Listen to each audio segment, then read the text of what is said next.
It was inconceivable to me that someone who had never laid eyes on me, never spoken to me, knew absolutely nothing about me, would want to inflict pain upon me for no other reason than this, the color of my skin.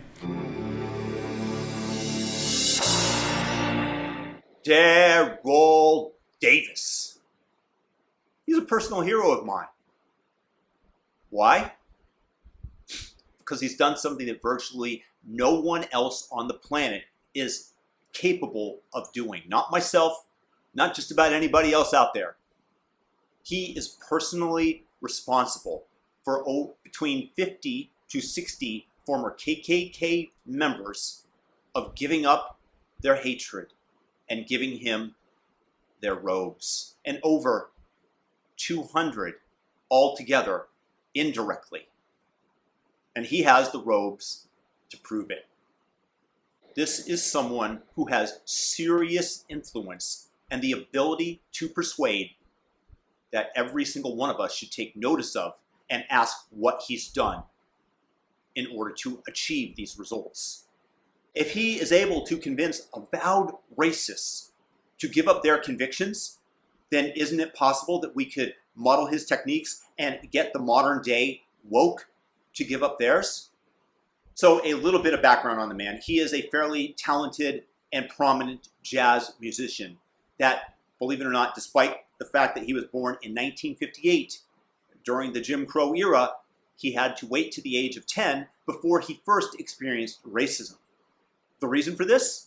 His parents he was growing up on military bases around the world, moving every couple of years. But the first time that he experienced it, he didn't understand what had happened. His parents tried to explain it to him, and he failed to comprehend. He did not believe that it was possible, and the question that kept percolating through his mind was, how can you hate me when you don't even know me?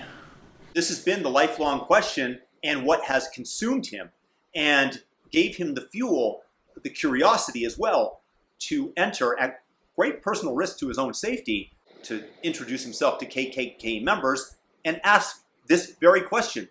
Many people, I'm sure, would be asking, how can you even sit down with such people that have nothing but hate in their hearts, especially for an individual such as yourself? How do you even think that you can break through that barrier? Which is what make his results all the more compelling. When two enemies are talking, they're not fighting. But to me, the only thing that matters is what gets results. And if Daryl Davis can go ahead being black and be able to get the members of the KKK to rethink their positions, could I, as a hated white person, not go into a BLM office and meet with Antifa and maybe one day convince them to give up their black robes? So I decided that I would go through a few hours of watching the man interviewed, and I want to lay out his strategies for you so that maybe you, me, collectively, we might be able to model them and have the same profound effect to reduce hatred in this world. 1, learn as much as you can about the other side's positions and know their retorts before they make them. Most people have a well of well-worn arguments that they make time and time again. And if we're able to anticipate that, and we are able to have a ready retort, a rejoinder for them, we can knock them back on their intellectual heels. And at that moment, they very well might be open to counter arguments because they feel slightly exposed that they're not on the attack. 2, you post and summon all available facts. Smart people will digest them. Stupid people will read them, ignore them, and stick with their ideology.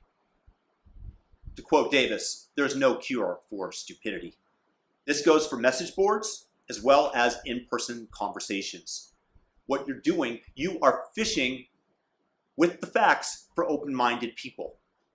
Most are never even going to bite. They are ideologically possessed, and if they do bite, it's only to take a chunk out of you.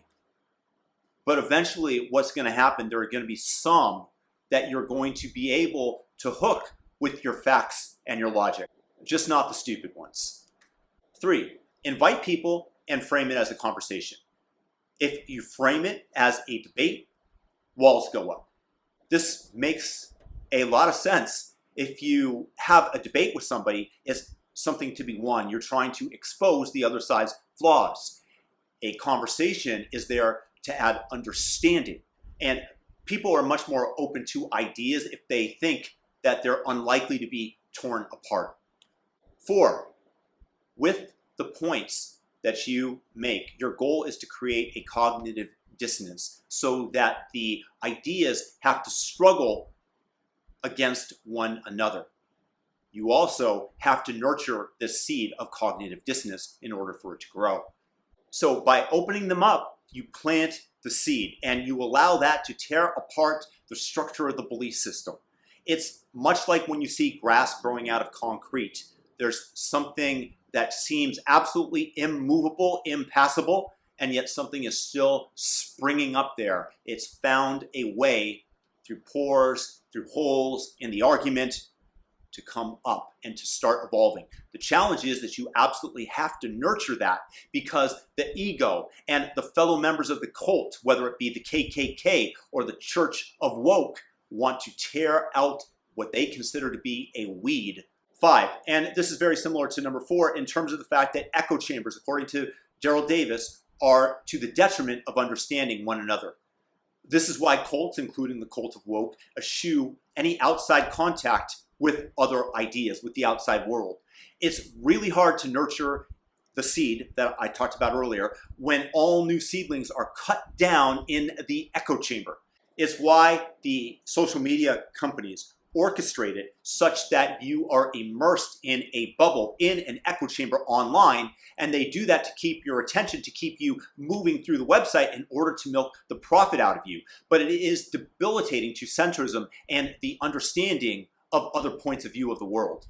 Look, I have the utmost respect for Daryl Davis and what he's been able to accomplish. I find myself continually arguing with woke people, and I'm not sure that I've had any real positive, long-lasting impact on their belief system in the way that Daryl Davis obviously has with the Klan. So I'm looking to model and find out what he did that was successful, and also then to be able to give you guys those tools so that you also are able to go out there and have a greater effect on our planet and moving us towards peace. Because of that respect and my willingness to listen and his willingness to listen to me, he ended up leaving the Klan, and there's his robe right there.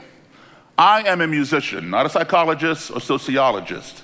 If I can do that, anybody in here can do that. Take the time to sit down and talk with your adversaries. You will learn something, and they will learn something from you. When two enemies are talking, they're not fighting, they're talking. It's when the talking ceases that the ground becomes fertile for violence. So keep the conversation going. So let me know what you guys think in the comments below, and please thumb this up so that more people can get this video sent to them by the YouTube algorithm and learn Davis's techniques, and maybe they'll be able to model them successfully, and you will have a ripple effect in that manner. Peace and blessings, everybody.